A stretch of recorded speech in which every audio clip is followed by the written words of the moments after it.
It is a conversation that gained momentum with the naming of the House leadership by the two main coalitions, both insisting that they are the majority in the National Assembly. Mathematically, Kenya Kwanza would be said to have more numbers.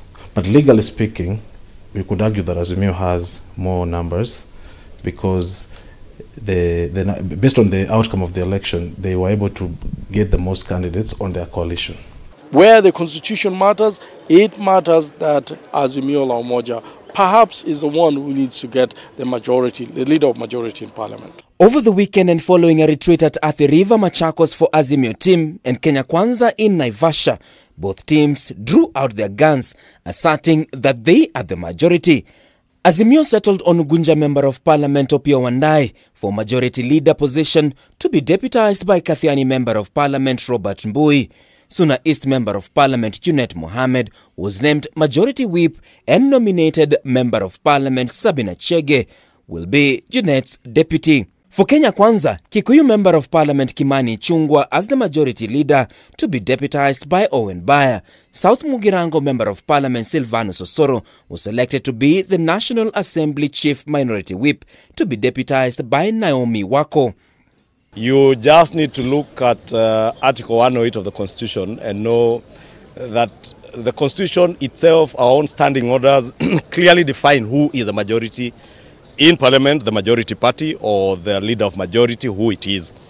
And it says that you shall be the majority party if you are the party or coalition of parties with the highest number of seats. If you look at the individual parties, UDA has the highest number of seats at 140. So we expect when we resume Parliament next, whatever time it will be, we expect Azimio will take over the majority leadership in Parliament, not government, not executive, Kenya Kwanza government. Kenya Kwanza is backing its argument on the basis of the post-election agreement that saw it gain through a hemorrhage of members from Azimio to Kenya Kwanza. Azimio, on the other hand, says that none of its members are legally allowed to exit the coalition. The construction, both the standing order and the constitution, it says the majority leader will come from the party with the highest number. The minority will come with the party second number. The word here is party. Pronounce himself on based on the law.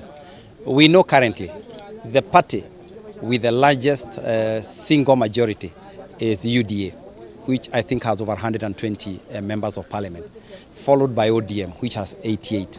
Here we are not looking at coalitions. We are basically looking at the individual parties and what they constitute. Imagine that the role of the leader of majority in the House is to actually champion government business in that House. The government of the day is a Kenya Kwanza government, under the leadership of His Excellency William Samoei Arap Ruto.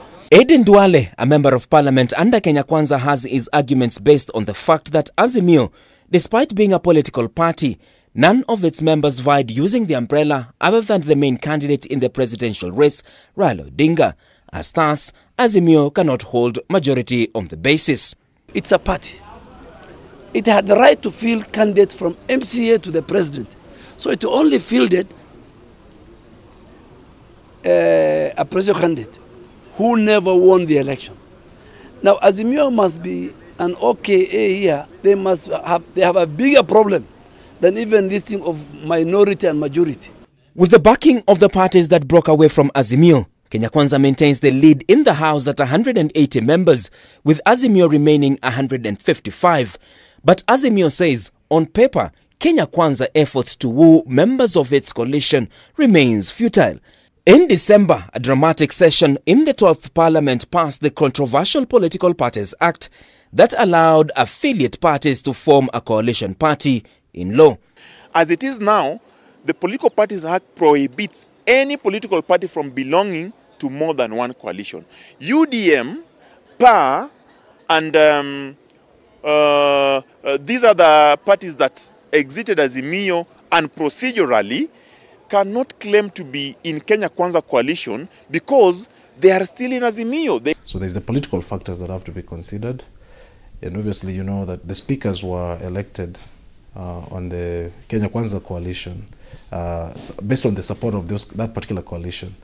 So you can say that already as a result of that, their independence may be compromised. We are having a speaker with a monumental task to rule according to the laws and the standing orders of Parliament.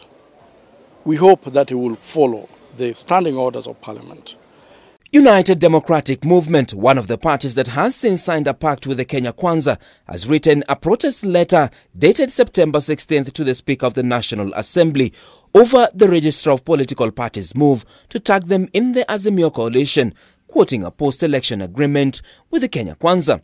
Part of the letter reads that despite the post-election coalition agreement that was signed between our party and the Kenya Kwanza coalition under the Political Parties Act 2011, the Registrar of Political Parties knowingly disregarded ourselves and indeed our party with a non-existent coalition agreement with the Azimio coalition. While pointing on Articles 36 and 38 on political parties' rights, they argue that the Registrar of Political Parties is not only acting contrary to the Political Parties Act 2011, but also Articles 10, 36 and 38 of the Constitution. But also coming into focus is political funding, which Kenya Kwanza argues that Azimio is not entitled a dime of the cent. The issues, among others, are expected to be new battlefronts as the 13th Parliament takes off. Martin Opio, K24 TV, Nairobi.